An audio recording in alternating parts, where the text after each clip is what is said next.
Ya, berkaitan dengan permasalahan aturan royalti, pemirsa kita akan langsung membahasnya bersama dengan sejumlah narasumber yang sudah bergabung melalui sambungan Zoom. Kita akan sapa terlebih dahulu Abu Bakar Diki yang merupakan pemilik coffee shop. Selamat malam Mas Diki, sudah tersambung? Selamat malam.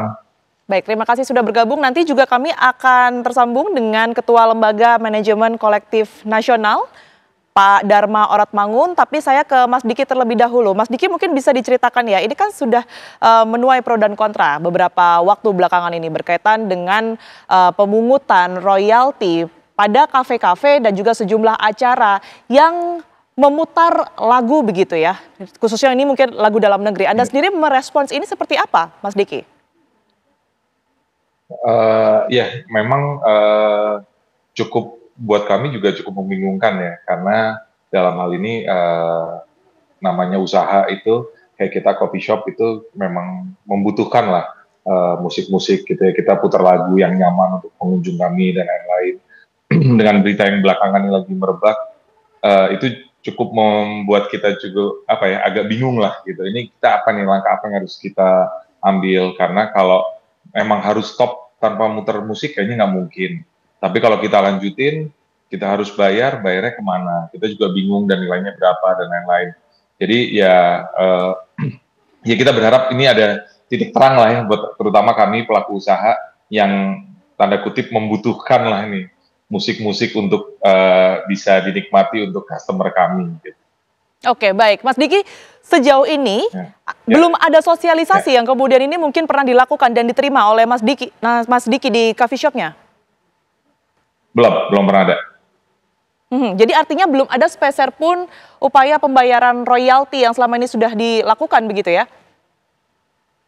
Belum ada. Karena kami juga nggak tahu harus kemana. Bayarnya kemana, melalui apa, dan biayanya berapa, kami belum tahu terus terang. Oke, jadi Mas Diki dan teman-teman yang bekerja di coffee shop ini taunya hanya dari informasi berita di media saja ya? Iya, betul. Kalau nggak ada berita itu heboh, nggak tahu juga kita tuh. Itu gimana ya. Baik, Mas mungkin boleh diberikan gambaran mengenai suasana terlebih dahulu ya. Ini mungkin sehari-harinya ini lebih sering mendatangkan penyanyi lokal atau penyanyi kafe begitu untuk menyanyikan lagu-lagu lokal dalam negeri begitu, atau mungkin memutar Spotify, YouTube dan lain sebagainya, aplikasi-aplikasi seperti ini? Ya, kalau live music nggak ada kebetulan kalau di tempat saya. Di tempat kami itu hanya memutar Spotify tiap hari, menggunakan aplikasi Spotify. Dan campur sih, ada lagu barat, kebanyakan lagu barat, tapi seringkali juga kami memutar lagu-lagu Indonesia juga.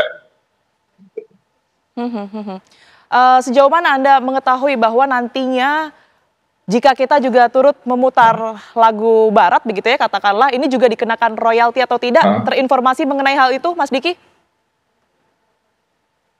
Terus terang sampai sekarang belum tahu. Karena kalau yang kemarin heboh sih kita lihat memutar lagu Indonesia yang kena royalti. Kalau lagu barat saya baru dengar juga tuh gitu. Karena kemarin sih kita mengantisipasinya sementara kita hanya memutar lagu-lagu barat gitu untuk menghindari itu. Tapi kalau ternyata lagu barat pun terkena royalti, ya apa langkah yang harus kami lakukan gitu. Kita sih ya insya Allah sih kita siap mengikuti aturan lah selama itu disosialisasikan dengan benar ya. Gitu. Kami kan juga selama ini belum pernah dengar juga kok tiba-tiba heboh dan lain-lain kan juga bingung. Karena kan di aplikasinya sendiri kami juga berbayar, menggunakan aplikasi yang berbayar juga. Tapi mungkin itu beda ya dengan royalti. Jadi itu mungkin kita perlu penjelasan lebih detail mungkin. Atau kalau ada sosialisasi kami sangat senang lah. Kami menerima lah.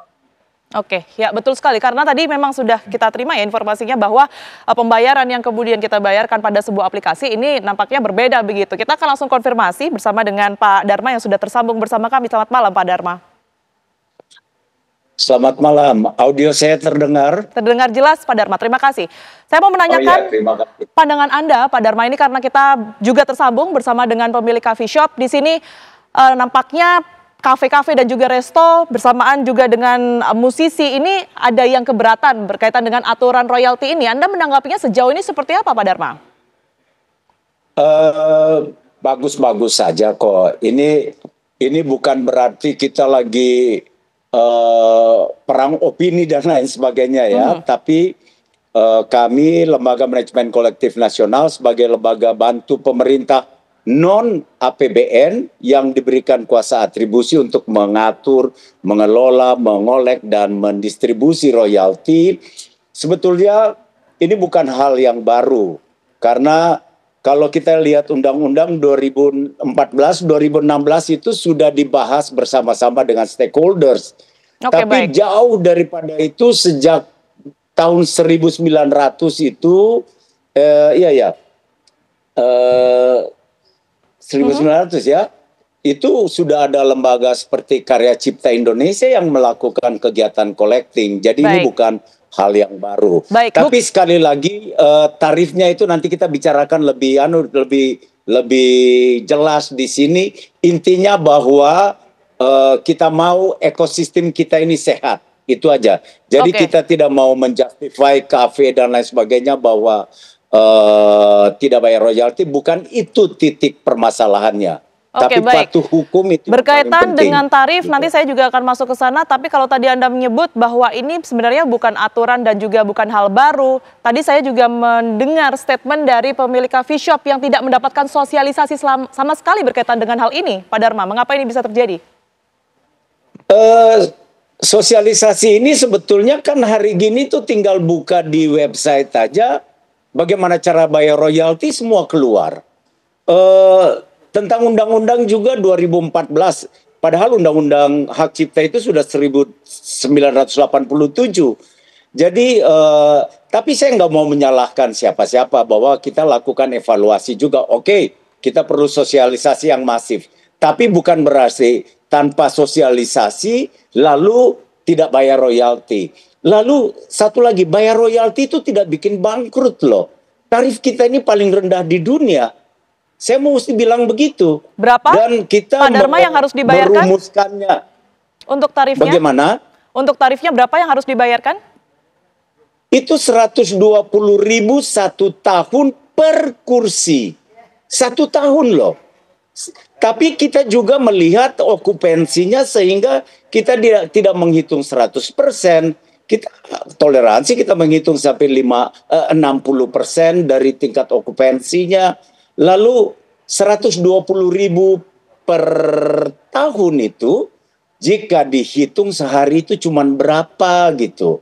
Oke. Iya kan ini Jadi, juga iya. mohon izin Pak Dharma, berarti ini hanya dari jumlah kursi dalam kafe ataupun juga restoran itu sajakah? Atau juga ada pertimbangan lagu misalnya, ataupun juga jenis usaha tersebut misalnya? Begini, kita blanket license ya. Blanket license tuh mau pakai 1 juta lagu, 2 juta lagu pun nggak apa-apa dalam kegiatan di kafe tersebut.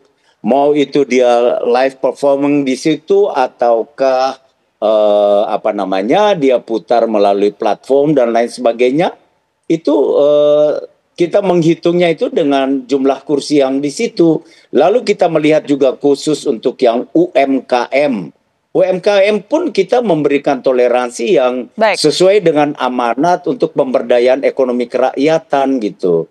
Baik, jadi simple kok. Oke, baik. Saya minta tanggapan Mas Diki terlebih dahulu. Mas Diki, 120.000 per tahun ternyata yang harus dibayarkan, Mas. Dan itu per kursi begitu ya. Ini seperti apa tanggapan Anda? Ya.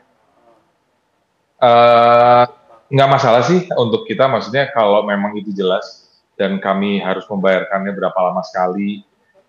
Kembali lagi sih Mbak, kalau kita tuh mungkin, mohon maaf juga Pak Dharma, bukan kami tidak browsing juga, bukan kami ini juga, karena kan mungkin pemahaman kami yang masih awam ini ya Pak, karena kayak kita taunya kita langganan bulanan di satu aplikasi Spotify gitu saya sebut, kita langganan, kami pikir ya itu udah cukup, tapi begitu dengar ini dan ada biaya yang harus diiniin, dan tadi Bapak sampaikan nggak mungkin tidak 100% dari kursi ya Pak, karena kan juga itu juga pengaruh sih Pak, kadang kan ada sepi, ada rame dan lain-lain.